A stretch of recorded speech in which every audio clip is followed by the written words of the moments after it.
নমস্কার বন্ধুরা, কেমন আছেন? আশা করি ভালো আছেন, আনন্দেই আছেন। আজ আমি আপনাদের পড়ে শোনাব সুনীল গঙ্গোপাধ্যায়ের লেখা একটি ছোট গল্প, এক কম্বলের নিচে। মাঝে মধ্যে মাঝরাত্রিরে স্বামী স্ত্রীর মধ্যে হঠাৎ ঝগড়া শুরু হবে। এ তো অতি স্বাভাবিক ব্যাপার। বিয়ের প্রথম 2 বছর বাদ সে তো একটানা পিকনিক। তারপর যদি একটি দুটি সন্তান জন্মায় তখন স্ত্রী তাদের নিয়ে ব্যস্ত থাকে কয়েক বছর। বাচ্চারা এই পৃথিবীতে জবরদখল করতে আসে, তাদের দাবিও থাকে অনেক রকম। ইংরেজিতে দাম্পত্য জীবনের 7 ইয়ার ইচ বলে একটা কথা আছে। তা নিয়ে একটা চমৎকার ফিল্মও হয়েছিল রূপসী মোহিনী মেরিলিন মনরোকে নিয়ে। বাংলায় বলা যায় 1 দশকের গাঁট। সেটা পেরোলে স্বামী স্ত্রীর জীবনটা হয়ে যায় নদীর মতন। কখনো প্রবল বর্ষায় খরস্রোতা, কখনো শীতকালের শীর্ণ নিরুত্তাপ চেহারা। কখনো ঝগড়া হয় না, সব স্বামী আর স্ত্রীর হাসি হাসি মুখ, পরস্পরের মন জোগানো কথা। সে জীবন খুবই কৃত্রিম আর সন্দেহজনক। ঝগড়া তো হবেই, তবে ঝগড়া অনেক রকম। বেশিরভাগ ঝগড়াতেই আগুন থাকে না। আলেয়ার মতন হঠাৎ হঠাৎ দপ করে জ্বলে ওঠে, আবার সকাল হতে না হতেই মিলিয়ে যায়। আগুন জ্বলা ঝগড়ায় অনেক সংসার পুড়ে যায়। এ গল্প তাদের নিয়ে নয়। অরূপ আর বিশাখার মাঝে মাঝে আলেয়া ঝগড়া হয়, সব সময় নিজেদের বাড়িতেই। অন্য কোথাও বেড়াতে গেলে তারা সামলে সুমলে থাকে। বিশেষত কোথাও বন্ধু বান্ধবের কাছে অতিথি হয়ে থাকলে বড় জোর একটু আধটু কথা কাটাকাটি পর্যন্ত চলতে পারে। তাছাড়া একেবারে আদর্শ দম্পতির ছবি। তবু একবার একটু বেশি ঝগড়াই হয়ে গেল। আগে তার একটু পটভূমিকা দেওয়া দরকার। অরূপের বন্ধু অগ্নিব থাকে শিলচরে, ঠিক শহরে নয়, অদূরের চা বাগানে। অনেকবার সে আমন্ত্রণ জানিয়েছে, ঠিক সুযোগ হয়ে ওঠেনি। এবারে অরূপের অফিসের কাজে মণিপুর যেতেই হলো। সুতরাং অতিরিক্ত কয়েকটা দিন বন্ধুর সঙ্গে কাটিয়ে আসা যেতেই পারে। বিশাখা কলেজে পড়ায়, তারও এখন ছুটি। ওদের ছেলে পড়ে নরেন্দ্রপুরে, সে হস্টেলে থাকবে। অগ্নিব চা বাগানের ম্যানেজার, তার অতি চমৎকার বাংলো। 2-3খানা গাড়ি ব্যবহার করতে পারে। খাওয়া দাওয়ার ব্যবস্থা দারুণ। অগ্নিভর স্ত্রী রীতার স্বভাবটাই হাসি খুশি, খুব ভালো গানও গায়। সুতরাং 4 জনে মিলে বেড়ানো, আড্ডা, খাদ্য পানীয়ের সদ্ব্যবহারেই ছুটির কয়েকটা দিন কেটে যাওয়ার কথা। এর মধ্যে ঝগড়াঝাটির তো প্রশ্ন ওঠার কথা নয়। তবু এক রাত্রে দরজা বন্ধ ঘরের মধ্যে দপ করে জ্বলে উঠল আলেয়া। এ আলেয়াতে বেশ আঁচও আছে। ঝগড়ার উপলক্ষ একটি কম্বল। দ্বিতীয় দিনে অগ্নিভ কাছাকাছি চা বাগানের কয়েকজন বন্ধুকে নেমন্ত্রণ করেছিল সন্ধেবেলা। আরও 3টি দম্পতি, সবাই উচ্চ শিক্ষিত, উচ্চ চাকুরে এবং উচ্চ বংশের মানুষ। কাবাব ও মাছ ভাজা সহযোগে প্রিমিয়াম স্কচ, চিতাবাঘ শিকারের গল্প, গাল ও হাসি ঠাট্টায় কেটে গেল কয়েক ঘন্টা। তারপর ডিনার। এসব জায়গায় এরকম হয়েই থাকে। অগ্নিভ আর রীতার সবচেয়ে ঘনিষ্ঠ বন্ধু শওকত আর রোশেনারা। চেহারার দিক থেকে অন্তত এমন মানানসই স্বামী স্ত্রী খুব কমই দেখা যায়। শওকত যেমন সুপুরুষ, রোশেনারা তেমনই রূপসী, যেন সিনেমার নারী পুরুষ। বস্তুত চলচ্চিত্রের নায়ক নায়িকা না হয়ে ওরা দুজন কেন চা বাগানের নিস্তরঙ্গ জীবনে দিন কাটাচ্ছে তা বোঝা শক্ত। রোশেনারা বসেছিল অরূপের পাশে।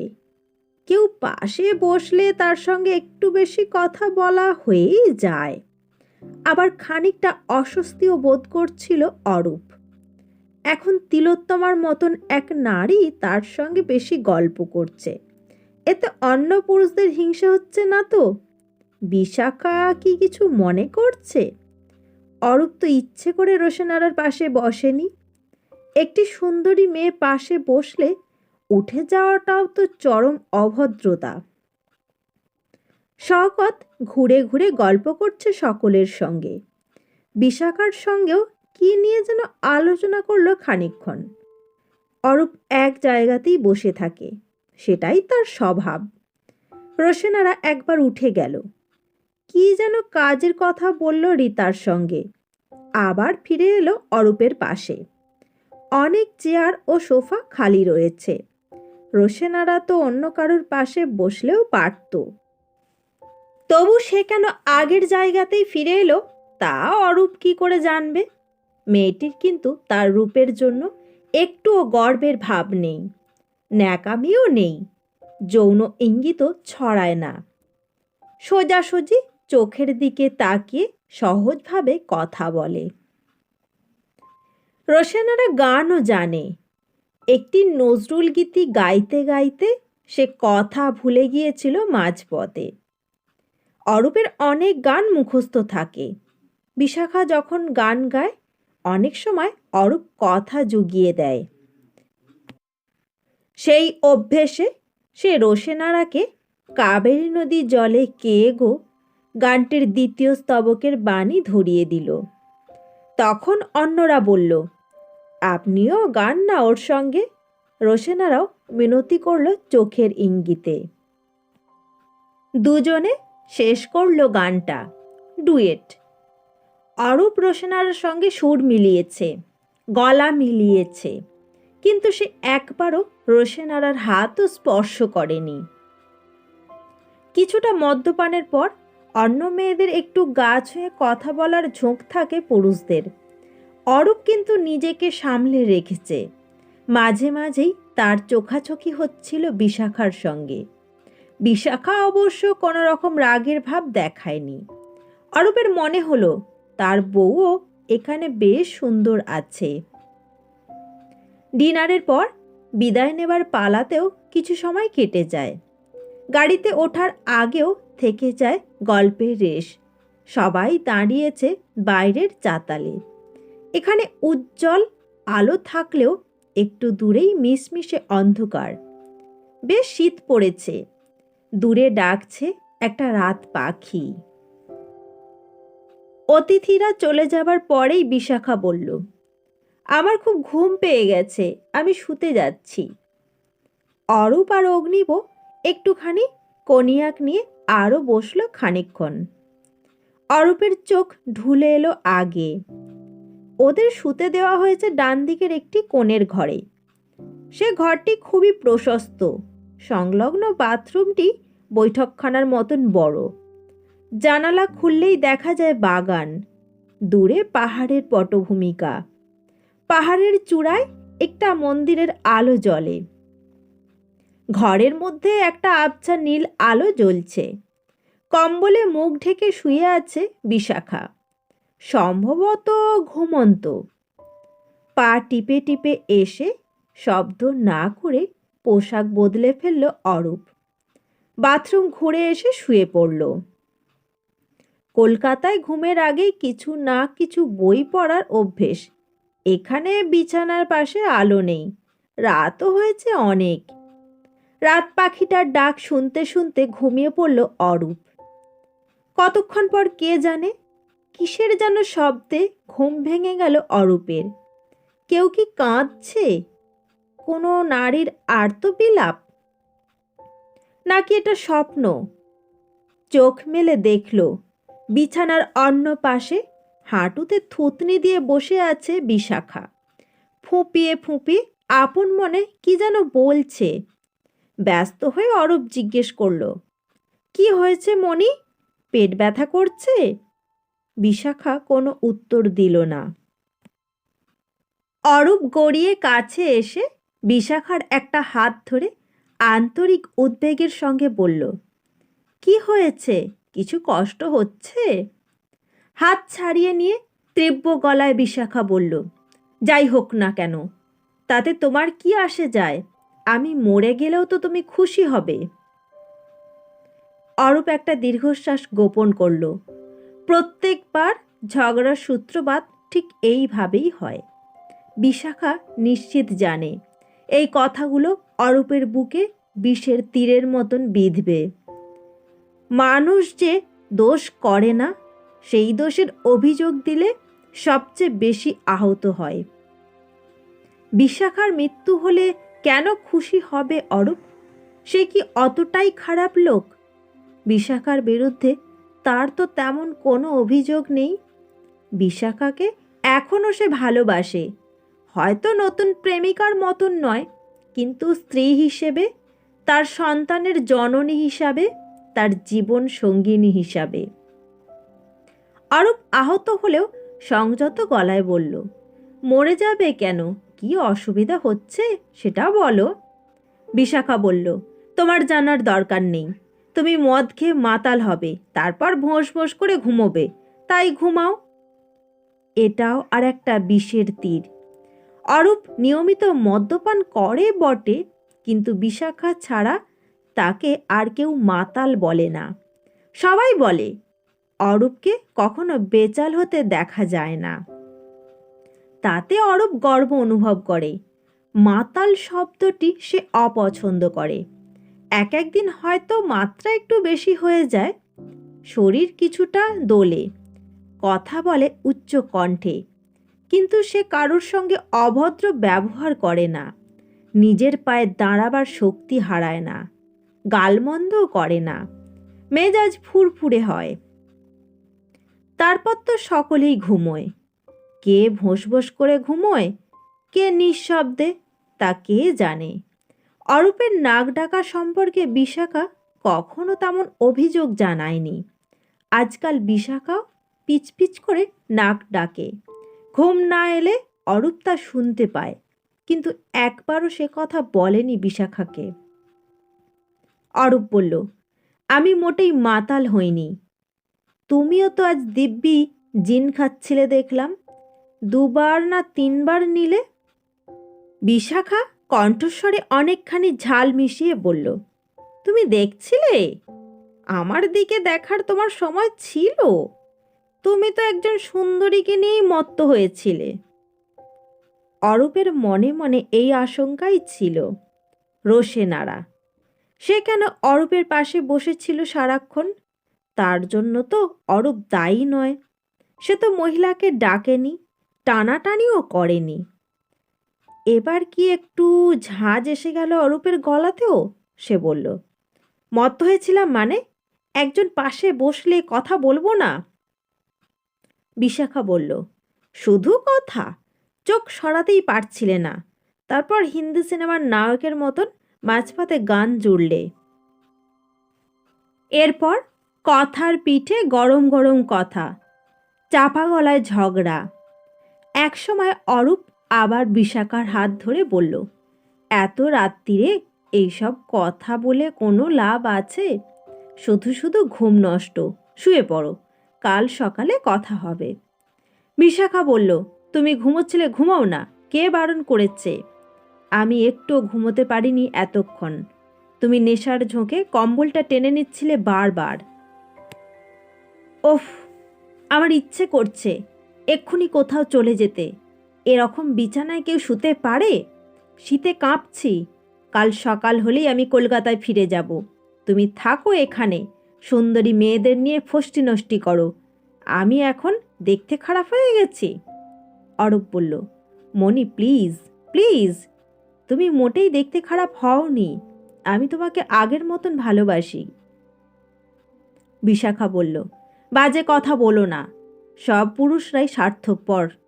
কম্বল টেনে নিয়ে নিজে ঘুমোচ্ছে, কার স্বপ্ন দেখছো? এদিকে আমি।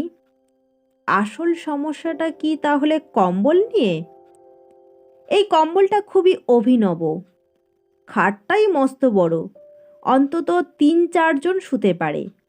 ৪খানা মাথার বালিশ, ২খানা পাশ বালিশ, কিন্তু কম্বল একটি মাত্র।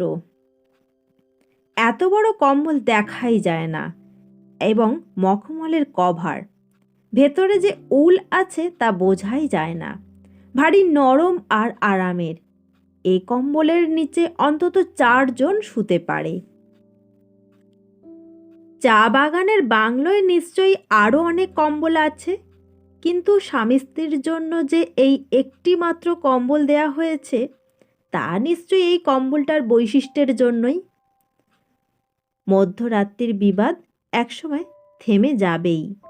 স্বামী আর স্ত্রী দুদিকে ফিরে শোবে, একসময় ঘুমিয়েও পড়বে। কিন্তু অরূপের আর ঘুম আসে না। মাতাল হওয়ার অভিযোগ তাকে কষ্ট দিয়েছে। একটি সুন্দরী মেয়েকে নিয়ে মেতে উঠে নিজের স্ত্রীকে অবহেলা করার অভিযোগ সে মানতে পারেনি। অবশ্য এরকম অভিযোগ সে আগেও কয়েকবার শুনেছে প্রকারান্তরে। সবচেয়ে বেশি আঘাত সে পেয়েছে স্বার্থপরতার কথা শুনে। সে স্বার্থপর? স্ত্রীকে শীতের কষ্ট দিয়ে সে একা কম্বল উপভোগ করছে। অরূপের মতন পুরুষরা নিজের স্ত্রীর কাছেও সিভালরাস থাকতে চায়। নিজে কম্বল গায়ে না দিয়েও ছড়িয়ে দিতে চায় বিশাখাকে। এক একজন পুরুষের শোয়াটা বেশ অদ্ভুত ধরনের হয়। ঘুমের মধ্যে তারা সারা বিছানা ঘুরে বেড়ায়, পাশের লোকের গায়ে পা তুলে দেয়। বিয়ের আগে অরূপের সেই দোষ ছিল, এখন শুধরে গেছে। বিশাখা কখনো অরূপের শোয়া নিয়ে দোষ দেয়নি, কিন্তু কম্বল টেনে নেওয়া? কলকাতায় দুজনের জন্য আলাদা কম্বল থাকে। বিয়ের পরে প্রথম দিকে দুজনের আলাদা কম্বল ছুঁড়ে ফেলে দিত ইচ্ছা করে। ইদানিং দুজনে যখন শুতে যায়, মাঝে মাঝে শরীর নিয়ে মত্ততার পর ঘুমোয় আলাদা আলাদা কম্বলে। শরীর সুখের পর ঘুমের সুখ আরও বেশি।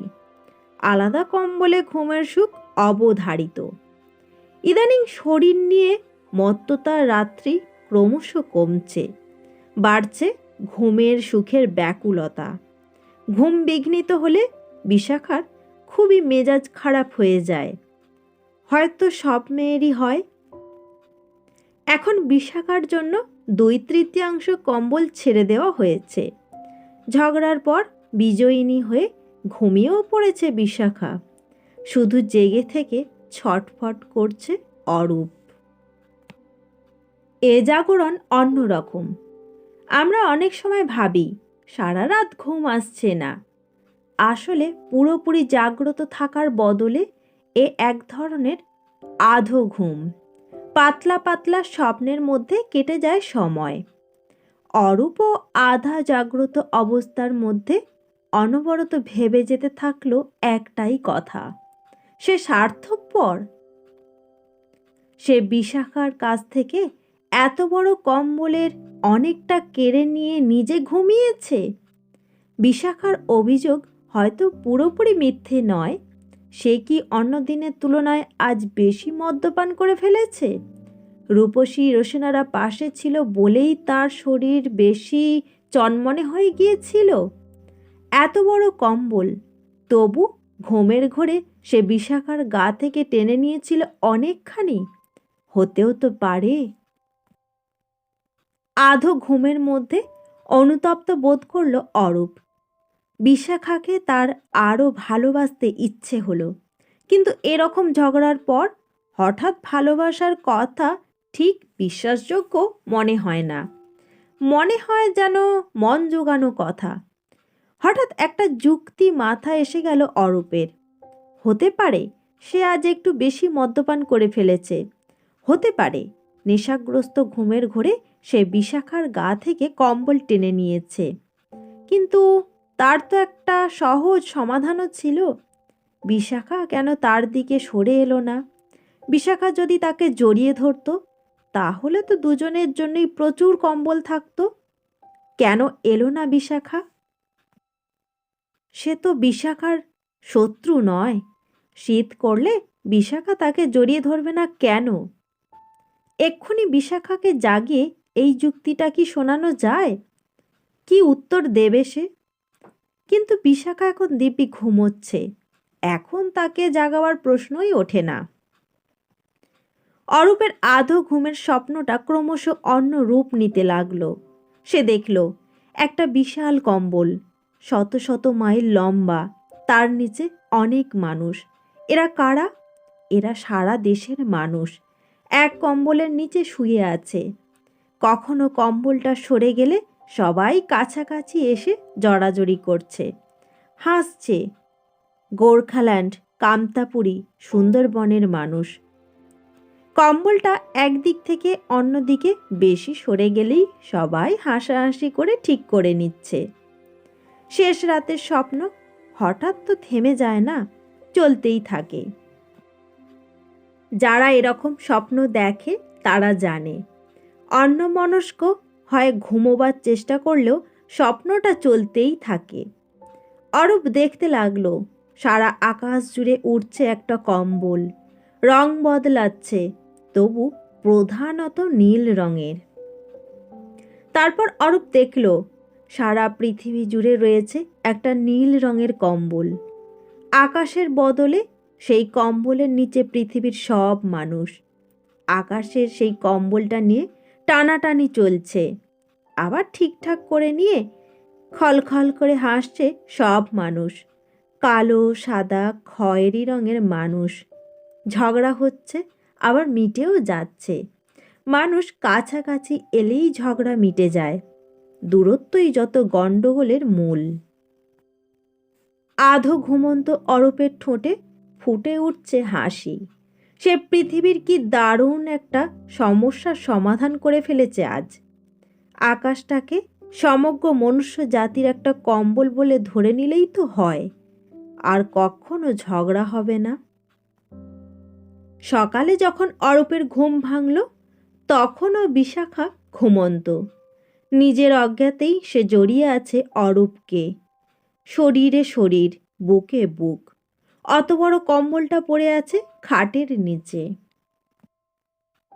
বন্ধুরা, আজকের গল্প এখানেই শেষ। গল্প পাঠ ভালো লাগলে ভিডিওতে একটা লাইক এবং চ্যানেলটিকে সাবস্ক্রাইব করতে ভুলবেন না। সেই সঙ্গে সকলে খুব ভালো থাকবেন। নমস্কার।